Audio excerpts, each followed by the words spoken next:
Bienvenue dans cette nouvelle édition du QG News. Au sommaire, le sommet extraordinaire des chefs d'État d'Afrique centrale s'est ouvert à Yaoundé au Cameroun. Ce jeudi a lieu la réunion des ministres en charge des finances et de l'économie de la zone CEMAC. La Tunisie va émettre un emprunt obligataire sur le marché financier chinois, une mobilisation de fonds destinée à financer les projets de développement, mais également à faire fructifier la coopération financière sino-tunisienne. Et les déplacés centrafricains commencent à retourner chez eux, notamment ceux qui avaient trouvé refuge à l'aéroport de Bangui. Un retour permis par l'opération Noël à la maison lancée par le président Faustin Archange Touadéra. Le sommet extraordinaire de la CEMAC, la communauté économique et monétaire d'Afrique centrale, s'est ouvert à Yaoundé au Cameroun. Les travaux doivent durer 2 jours. Ce jeudi a lieu la réunion ministérielle de la CEMAC. Les ministres des Finances et de l'économie transmettront leurs conclusions aux chefs d'État qui se réunissent ce vendredi. Il devrait être question de la crise économique que connaît la sous-région provoquée par la chute des cours du pétrole. Écoutez les précisions de notre correspondante Viviane Baokana. Depuis ce jeudi, les différentes délégations arrivent ici à Yaoundé pour prendre part à ce sommet extraordinaire de la CEMAC. Pour l'heure, ce sont les ministres des Finances des pays de la zone CEMAC qui ont ouvert les travaux. Des séances qui se déroulent à huis clos. Il est question pour ces ministres de formuler des propositions sur la situation économique et monétaire de la zone CEMAC. Les propositions seront donc fournies au sommet des chefs d'État ce vendredi 23 décembre durant les échanges qui se tiendront au Palais de l'Unité de Yaoundé. Au Nigeria, l'armée a annoncé avoir libéré plus de 1800 personnes dans la forêt de Sambisa. Ils auraient également capturé 500 combattants de Boko Haram au cours de la même opération. La forêt de Sambisa est présentée comme le bastion du groupe terroriste dans l'état de Borno, dans le nord-ouest du pays. En République démocratique du Congo, l'ultimatum des évêques aux acteurs de la crise politique. La conférence épiscopale exige qu'un accord soit trouvé avant Noël, soit le 25 décembre. Depuis le 20 décembre, des violences ont lieu dans le pays, date à laquelle s'est achevé le 2e et dernier mandat du président Joseph Kabila. Idelette Mirabal-Bissou.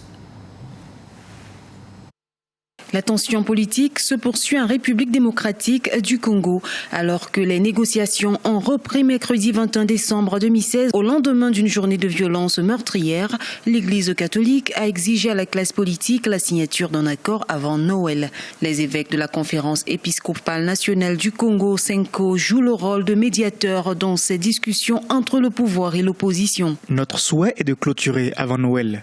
Si les acteurs politiques et de la société civile n'arrivent pas à faire des concessions pour une gestion consensuelle de la période transitoire, la Senko en tirera toutes les conséquences qui s'imposent. Pour rappel, l'Église catholique a joué un rôle majeur dans l'ouverture démocratique pendant les dernières années du règne du président Mobutu Sese Seko, renversé en 1997 par Laurent Désiré Kabila, père de l'actuel président. Elle jouit d'ailleurs d'une audience sur les questions politiques qui dépasse largement le cercle de ses fidèles, soit environ 40% de la population. La RDC a connu le 20 décembre 2016, date de la fin du mandat du président Joseph Kabila, une journée de violence. Des violences dues au maintien au pouvoir de ce dernier et au renvoi de la présidentielle qui devait avoir lieu en fin d'année 2016.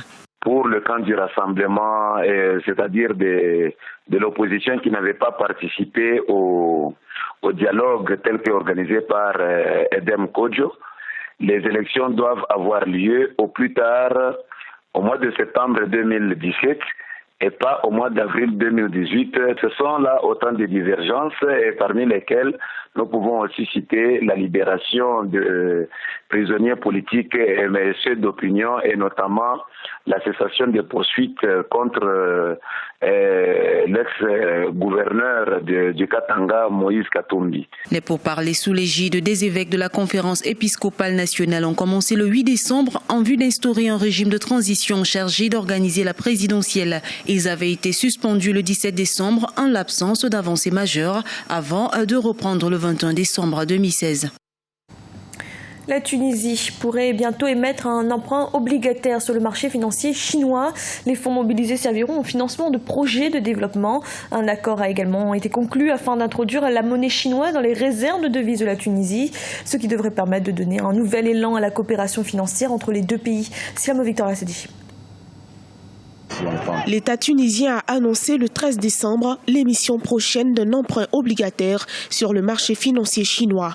Cet emprunt pourrait, selon les autorités, permettre de mobiliser plus de fonds pour le financement des projets de développement économique.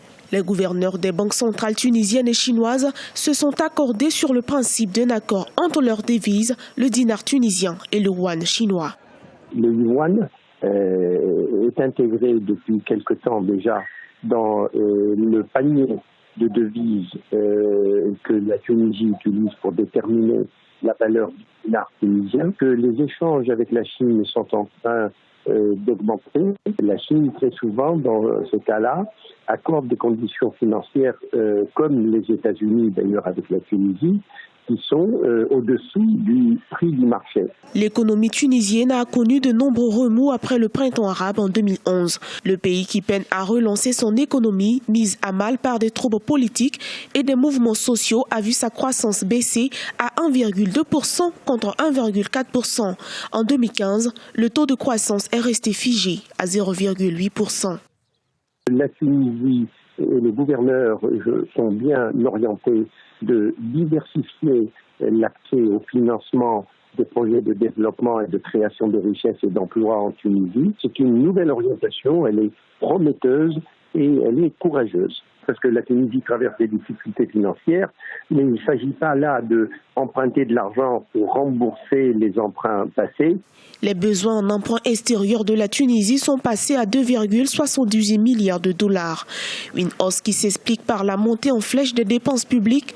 L'impact financier de certains accords signés par le gouvernement est estimé à 963 millions de dinars sur l'année 2017. Le gouvernement a prévu une croissance économique de 2,5% en 2017.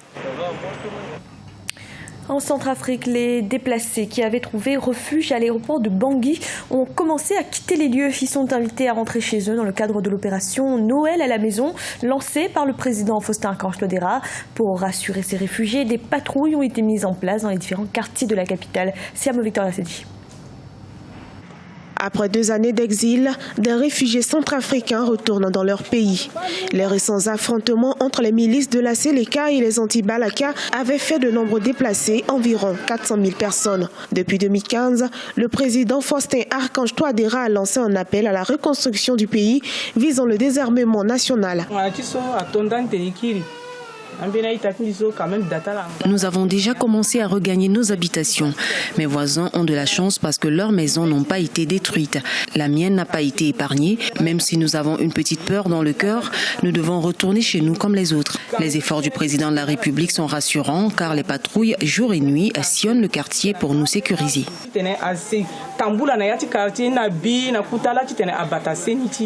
Plus que jamais déterminés à reconstruire leur pays, les habitants s'activent de leur retour. En novembre 2016, au cours d'une conférence à Bruxelles en l'honneur de la Centrafrique, les donateurs internationaux ont promis 2,2 milliards de dollars. Les efforts du gouvernement sont en train d'être renforcés pour une bonne réinstallation de tous les civils. On a mis en place, parallèlement à cette activité de retour, une fiche de suivi par secteur, par arrondissement et par quartier.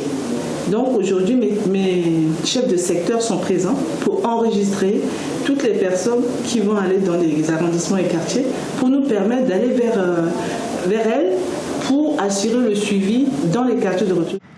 Les fonds alloués devraient couvrir le logement et redonner les droits de propriété aux habitants qui ont été pillés. La Centrafrique bénéficie d'un appui international de 115,8 millions de dollars approuvé en juillet.